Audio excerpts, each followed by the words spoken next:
Alrighty, so it's Mickey, and I am sorry, it's already evening time and I have not updated anybody on what happened today at my appointment. I have a friend who's currently following me home, and I have some wood next to me. So I won't really get to vlog later on. So, here's what happened. So, backtracking a little bit, my last appointment, we got a diagnosis of MTHFR, and to be honest with you, it freaked me out a lot. It freaked me out. So after doing research and everything, I started just getting more freaked out and everything. So I decided to just leave it alone.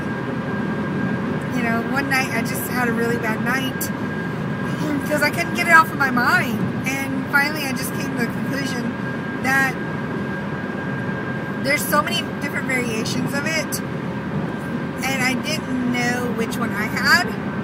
So I decided that I was just going to leave it alone for then and wait till my RE appointment to get some answers and to see what we were going to do next.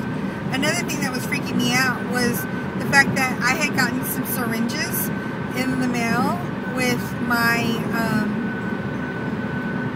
medicine, and I've never gotten that before. So, you know, I had no idea what they were for, and I started reading about Levinox or something like that. Okay, sorry about that. There was a police officer on the side of the road, and I know I'm not supposed to be vlogging while driving. So, anyways, where was I? Yeah. The syringes really freaked me out, and I started reading about Levinox, and I started to read about the progesterone oils, because those are the only things I can think, or, you know, people had said that I might have to take. So when I got to my RE's office, you know, I had a list of questions to ask, and, you know, a lot on my mind, because you know, I really wasn't expecting much as far as follicle goes, because, you know, I had that cyst. I had a 23 millimeter cyst on my right ovary the last time I came. So, yeah. And my ovaries have been feeling really full, and, you know, I was pretty much just down and thinking nothing's going to happen, especially with me on 125 I usually end my cycles at 225. So, yeah. Well, they were running late, so it took about maybe 30 minutes to get me in the bath, which is completely fine. I had nothing else going on today except meeting up with this friend. And, you know, I decided I was going to just wait and just, yeah. So when I got in there, he checked my lining. My lining is perfect right now. It's at a 7. It looks really healthy. It looks great. We looked at my right ovary, and my right ovary has 2 follicles in it, 11 and an 8. And a whole bunch of other ones. Like, you can see a whole bunch of smaller ones. But he said the 11 and the 8 seemed to be pulling forward. And then I asked him, you know, what about that cyst? You know, it was on my right side. And he's like, well, like I said, you know, it could go away on its own. And that's what it looks like it did. So, yay! The cyst is gone. So I'm really happy about that. I was really extremely surprised about that. And then my left, I actually had 1 or 2 growing on my left, which were both at a 7, you know, which is normal for me to have something happen on the left hand side, and then the next week, you know, they're gone.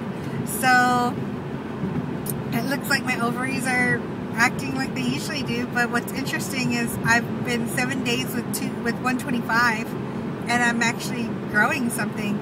Usually by this point, he's like, okay, well, let's just bump you up 25 IUs. And this time, he's going to keep me on my dose. So that's a really huge surprise for me. that I'm going to stay on my same dose until Monday. He's already asking me, you know, like making sure that I have my Ovidrel, and I do, because he said this might be a really short cycle and I might trigger as early as Monday. So that would be amazing. I'm thinking that it might not happen either, just because I've never had to do that this early, especially on such a low dose. But if it does happen, that's awesome, and that means that if I don't get my BFP, then I still have medication left over. I have quite a bit of medication left over. If I do get my BFP and I am able to go through this whole process without, or go through this whole process and actually have a child, then I might be able to help somebody else who can't afford this medication, you know? So I'm really happy about that. Of course, they would just have to buy, you know, the Ovidrel shot, and probably their own Prometrium and stuff. But still, like, any help goes a long way. So yeah, I'm really happy about that. Let's see, what else? Oh yeah, so anyways, we went back to his office, you know, of course that's our routine. So when I went back to his office, he talked to me a little bit, and I asked him about the syringes, because that really freaked me out when I saw those. I was like, well, I just want to ask, you know, this time around I actually got some syringes, and I was like, that's pretty big. So I was just wondering, you know, why I was given those. And he said, he looked at me confused, and he said, I don't know why you got those. It's like, okay. He's like, I don't recall ordering them for you, and I don't know why they gave them to you. He's like, I don't have any surprises for you.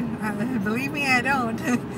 So that made me feel so much better, because these needles are huge, and they are a pretty big gauge. So that's why I was thinking, you know, maybe y'all were right with maybe he was wanting me to take the progesterone oil, but it looks like that's not the case. So I asked him, what should I do with them, because I have 15 of them, and he said that if I wanted to, I could bring it in, and if they had anybody that needed them, that they would give it to them. If not, then they would just discard of them for me. So that's fine, that's great. Don't mind that at all. So yeah, I'm excited, I'm happy. I asked him about my MTHFR, and he said that I only have, it starts with the H,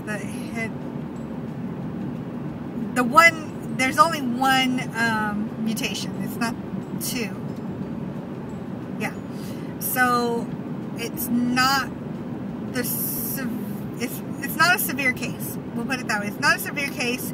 It's so all I'm going to be doing is I will just be doing what I'm doing right now. So just taking my prenatal, and then on top of that taking Fullgard. So I can do that, not a problem. I did switch my prenatal vitamin. I got the chewable ones now, because I really didn't like the big old horse pill that I was having to take. And the reason, like, I usually don't have problems taking pills, especially if they're big, but that one, it would leave a weird taste in my mouth. I don't know. I didn't like it. So, you know, when I take the chewable ones, it's like I'm taking candy, so